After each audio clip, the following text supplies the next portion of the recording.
नमस्कार दोस्तों, आप सभी का स्वागत है मेरा YouTube चैनल पर। इस वीडियो पर मैं आज आपको दिखाऊंगा सैमसंग गैलेक्सी M32। इसका जो पावर बटन है ये एपीसी भी सही है, लेकिन जो मदरबोर्ड है मदरबोर्ड से इशू आ रहा है। जो पावर की वर्क नहीं कर रहा है। तो इस वीडियो पर मैं आपको 100% सोल्यूशन दिखाऊंगा। छोटा सा वीडियो होने वाला है, वीडियो को स्किप बिल्कुल भी मत कीजिए, पहले से ख़त्म तक ज़रूर देखिए।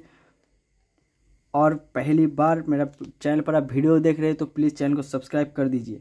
अगर फर्स्ट टाइम आप यह हैंडसेट को ओपन डिसअसेंबल कर रहे हैं तो अगर आपके पास एक्सरे प्लेट है, चारों तरफ से थोड़ा सा हीट कीजिए, एक्सरे प्लेट डाल दीजिए, उसके बाद ये आसानी से रिमूव हो जाएगा। ये जो बैक डाला है मैंने इसे पहले से ही खोल के रखा था। इसके सारे स्क्रू निकाल लेंगे।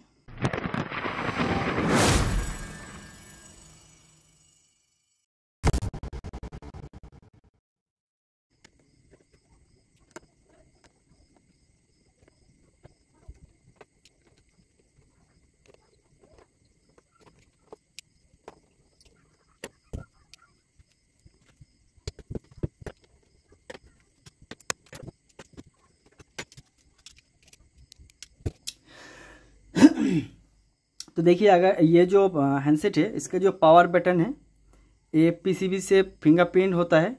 अगर फिंगरप्रिंट के जो पीसीबी है डैमेज हो गए तो इसके लिए भी अलग सा वाला वीडियो है मेरे यूट्यूब चैनल पर। अगर ये वाला पीसीबी डैमेज हो गया है तो कहाँ से आपको जंपर करना है ये वाला पार्ट आप देख सकते हैं। अगर ये पार्ट सही है, उसके बाद जो मदरबोर्ड है मदरबोर्ड से इशू आ रहा है तो आप उस कहाँ पर जंपर करेंगे वो मैं आपको दिखाऊंगा। देखिए,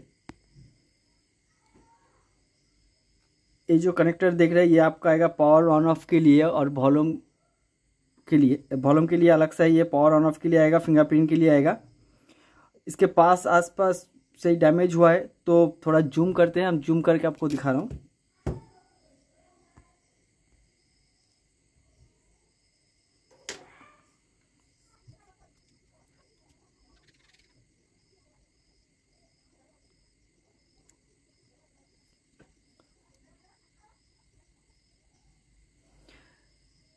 ये जो कंपोनेंट आप देख रहे हैं, ये जो कंपोनेंट ये आपका आएगा ग्राउंड के साथ।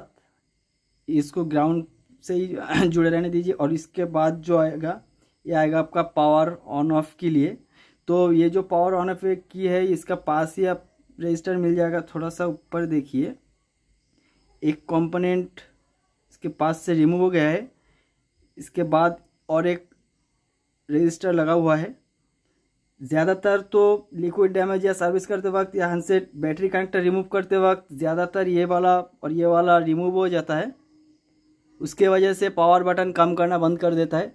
तो इसको हम जंपर से जोड़ देंगे, जोड़ने के बाद हम ऑन करेंगे। 100% यही ज़्यादातर इशू होता है। तो चलिए हम जंपर जोड़ लेते हैं।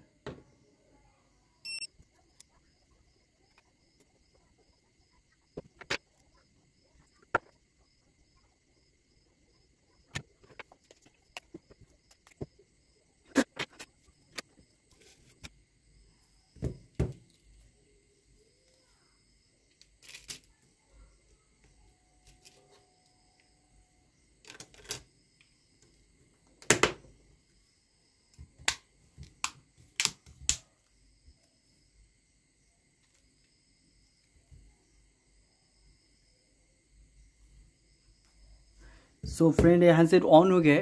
तो अगर ऐसे भी कोई सोल्यूशन आपको चाहिए, जो कोई भी मॉडल हो, लेकिन हाँ वो सैमसंग का होना चाहिए, कोई भी प्रॉब्लम हो प्लीज़ मेरे वीडियो पर कमेंट कीजिए। जल्द से जल्द उसका सोल्यूशन वीडियो बनाकर मैं आपको अपलोड करके दिखाऊंगा।